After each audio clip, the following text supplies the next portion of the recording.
सरी सिटी वालों शहर च किसी भी प्राइवेट प्रॉपर्टी ते पोलीटिकल साइन लाउन संबंधी पिछले साल एक बाई ला पास किया गया सी, पर इस मामले नूं सरी दे लोकां दा एक ग्रुप अदालत विच लै गया। उस ग्रुप का कहना है कि सिटी ने अजिहा बाई ला लागू करके लोकां दे संविधानिक हक्कां ते छापा मारिया अते लोकां दे फ्रीडम ऑफ स्पीच अधिकार दा गला Ghotia. Keep it short and sweet. Keep the RCMP in Surrey, and we call ourselves Catrice. Now people have understood that we've got this way of short-circuiting it, and people are starting to see us as Catrice. And we think it's very, very important that this gets out there. And you know, as far as the Charter of Freedoms and Rights and stuff like that, I think it's very, very important that we shouldn't be trampled by government who doesn't like us, and they work for us. So, counsel for the city suggested that this was just a disagreement about interpretation and that in fact there was no ban on the posting of political signs in the way that we say there is.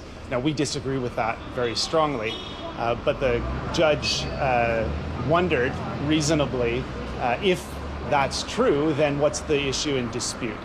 And so my response to that was there absolutely is an issue in dispute, and that's what we're here to talk about. People have been having signs removed from their lawns. So the plain reading of this bylaw is that the city has expanded the definition of political signage to include signs that relate to political issues generally, even if they don't have a specific election attached to them.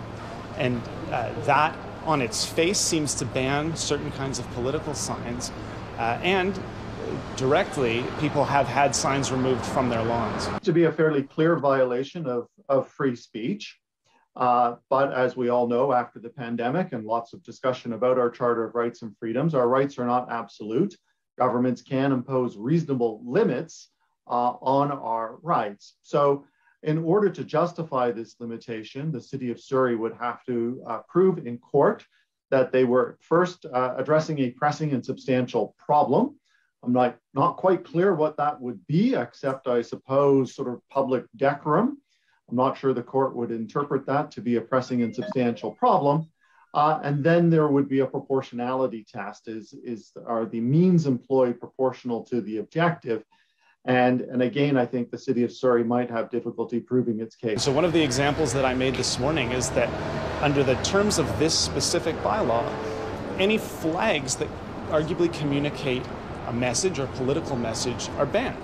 So the way I read the bylaw is that even a rainbow flag in a shop window is arguably a political issue, and that's arguably banned under the terms of this bylaw.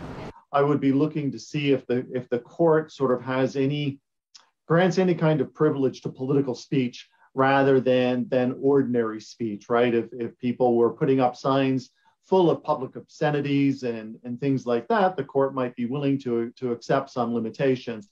I would rather suspect that they would be prepared to accept fewer limitations when it comes to political speech. So I'll be interested to see if they make a distinction between those two types of speech.